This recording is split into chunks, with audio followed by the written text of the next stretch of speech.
That damn frog needed to be taken away.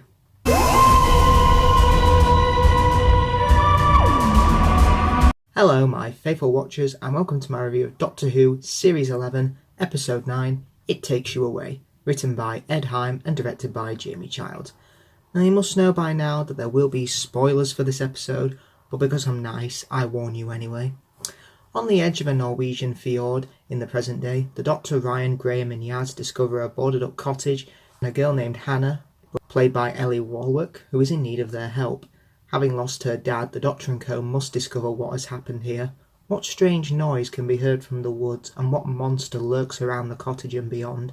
The answer is another universe away. When I first heard the title for episode 9, I was pretty much looking forward to it, as it sounded like such a creepy and dark title, something that I'm a fan of. Dark, creepy things are definitely up my alley. Oh god, I need a girlfriend. Furthermore, the last two episodes of Series 11 I've heard the least about, which I definitely think is an advantage, as it allows you to go in as fresh as possible.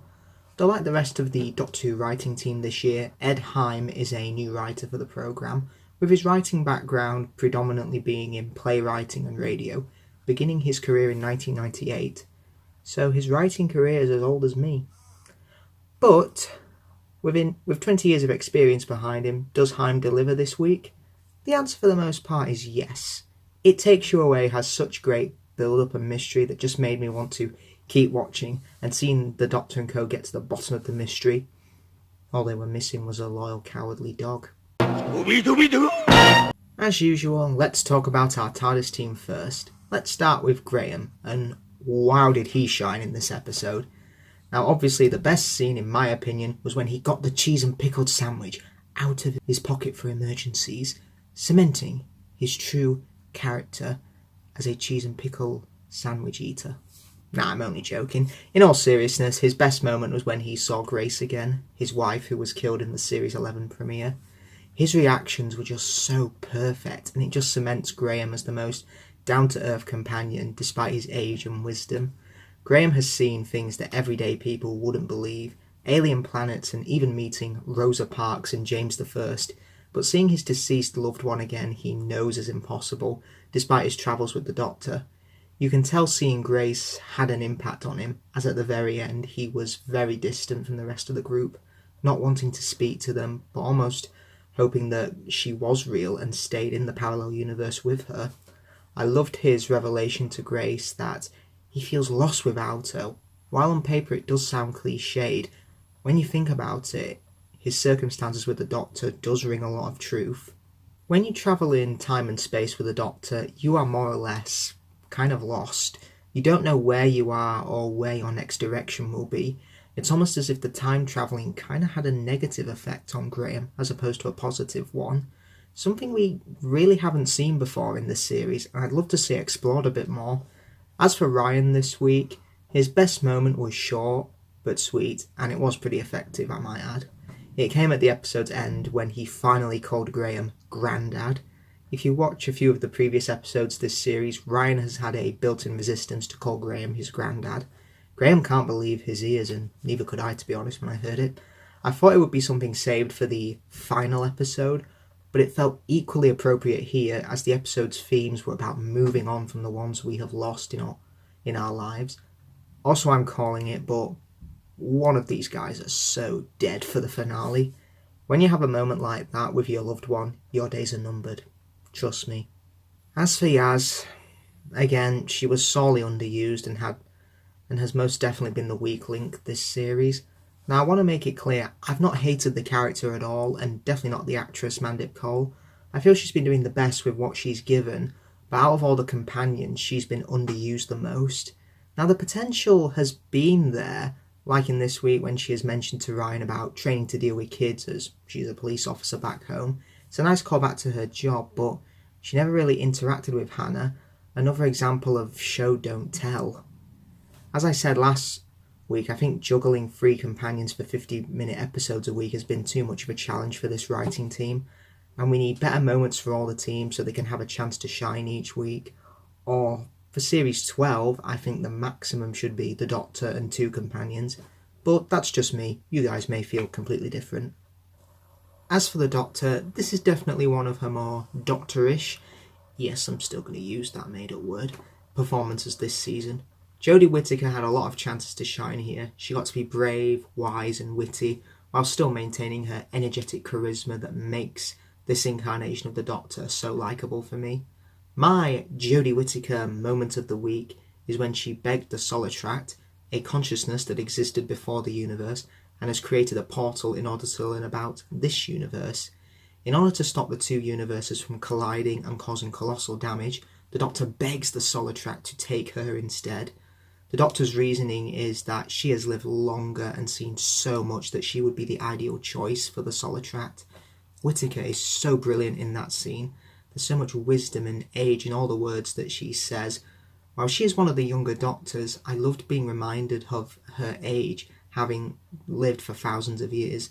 The character has lived for over 2,000 years, so yeah, we often forget that despite having a young looking body, she is pretty old.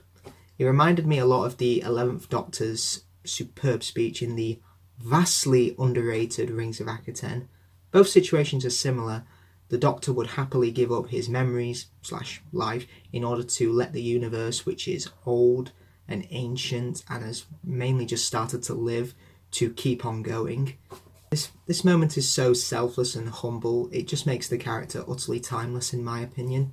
Jodie, if you can hear me, I've loved you this year, and I just hope you've got more years to come.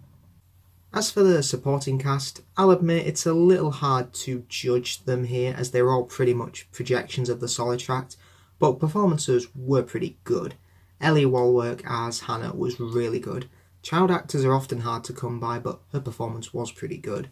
She has the distinction of being the first blind actress in Doctor Who, which I felt added to the story. She was unable to describe the monster because she couldn't see it, but it turns out she wouldn't be able to. No one would, because the Solitract had no real form and could be anything it wanted. Not to mention, I like the moment when the Doctor wrote instructions for Ryan on the wall, but lying to Hannah claiming that, oh, it's a map. It's clear that this Doctor doesn't want to hurt her by already assuming her dad's dead, but she doesn't want her doing anything rash either. Sharon D. Clarke was great again as Grace. It just made me wish she stuck around longer, and just made me realise, wow, her death really had an impact on everyone, including me. I really enjoyed Christian Rubeck as Eric. There wasn't too much to his character, but you got that he cared for his daughter immensely, and his purpose of wanting his wife trying back, played by Lisa Stocker, added to the themes of loneliness. He didn't want to be alone, which was similar to the Solitract not wanting to be lonely and just wanting a taste of the universe. Furthermore, I did enjoy Kevin Eldon's brief appearance as Ribbons. I assumed he would be the villain because, just look at him, he's pretty ugly, but was just a gatekeeper in the anti-zone between the parallel universes. As for the Solitract itself, this is more or less a rare example in Doctor Who when there isn't really a genuine enemy. The Solitract are simply lonely and just missing the universe, and they don't mean anybody harm, which I find quite refreshing in the world of Doctor Who. However, it does also expose one of Series 11's weaknesses as a whole, the lack of creating good original villains. If they want to remind fans who may have been turned off by the underwhelming new monsters, bring back some old ones to remind them that this is still Doctor Who. From a production standpoint, this episode looked great. I loved the woodland setting and the isolated cottage. Jamie Childs is definitely proving to be my favourite director this year, as he can make even the simplest things look great. Just look at the Series 11 premiere. Plus, it was a great idea to have the scenes in the Solitract plane be flipped to depict the reversed image that you see in a mirror. It's a cheap, simple way of reusing the same set, but it's pretty effective, almost how classic Doctor Who would do it. This episode also had Segun Akinola's, in my opinion, best score for the series so far. Maybe next week will prove me wrong, but who knows. It was creepy, haunting, but also exciting at the same time. I loved the use of strings in the emotional high points, particularly when Graham met Grace again. Normally I believe that silence is golden, but this really added to the atmosphere. Bravo, sir. If I had any criticisms of the episode, it would be that they were trying to cram quite a lot of build-up into the mystery. I understand that's what's needed, but to cram it in a 50-minute episode, it can be a bit overwhelming, allowing me to be a bit confused at times and thinking, wait, what? But yeah, I think on a rewatch, though, it did improve a little bit. I also have to mention the infamous frog that most certainly got many a fan debating about it online. Now, I get that the solid track could be anything, and it was also mainly taking the projections of Grace, who turned out to be a fan of frogs. Now, if it wanted to be Kermit the Frog, then fine. The problem was the frog didn't look convincing. It was so tiny, yet the mouth movements were so limiting. Not a very good practical effect, in my opinion. Plus, it just felt like a huge tone shift after the Doctor proclaims to the solid track to take her instead. You had the episode's emotional high point, and then you follow it with something cute and unthreatening. I just don't think it fits together. Sorry. Now we're on to the section of what did you guys think? As usual, I put out a tweet on Twitter asking me to tweet me your thoughts below, and I'll include them in the review. So here we go. I think we've got 2 this week. The first one is from Dave Knight, who says, I didn't mind the frog at all because of who it symbolised. Despite the dodgy acting from Ellie Walwork, brackets Han, and Ribbons looking like a clone of Sweet from Buffy the Vampire Slayer, it was my favourite episode of the series. Also, loved the Pertwee era reference. Yeah, I see where you're coming from with the whole frog and who it symbolises, but the prop wasn't very convincing, plus it just felt like a huge tone shift for me, as I said. And then, yeah, I think Ellie Walwork was pretty good, and yeah, I don't think she was that dodgy, but yeah, child actors can be hard to come by, but I thought she was pretty good. Yeah. Ribbons look quite cool. I've never seen Buffy the Vampire Slayer, so I can't really comment if he does look like this character's Sweet. You also mentioned it was your favourite episode of the series so far. I'd argue, I don't think this is my favourite, but I think it's one of the stronger ones. Yeah, definitely. I think it was better than last week, and might be my 4th favourite in the series, or 5th. I'm not sure, but I think when Series 11 does end, I probably will do a ranking video from least best to best. But yeah, thank you for your tweet. And finally, we have TARDISNet, who says, one of my favourite stories this series. Love how utterly strange it is with some very creative ideas and concepts, but it becomes a very emotional and powerful character piece. Not sure about the frog at the end, though. Yeah, I do agree there.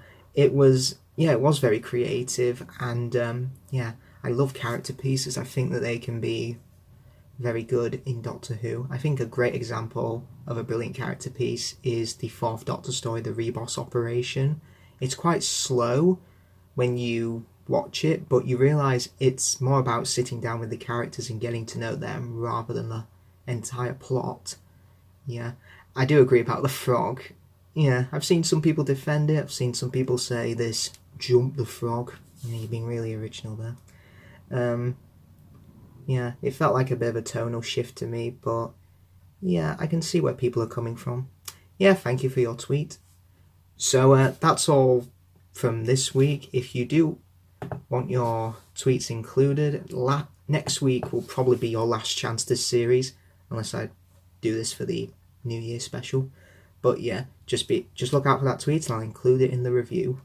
So, to conclude, It Takes You Away has great atmosphere, excellent performances, wonderful themes of loss and moving forward, and a beautiful score by the series composer, and it definitely proves itself to be one of the stronger episodes of Series 11. Well everyone, that's all from me. Be sure to like and share, comment below what you thought of the episode, and I shall see you all next time for the finale. Goodbye.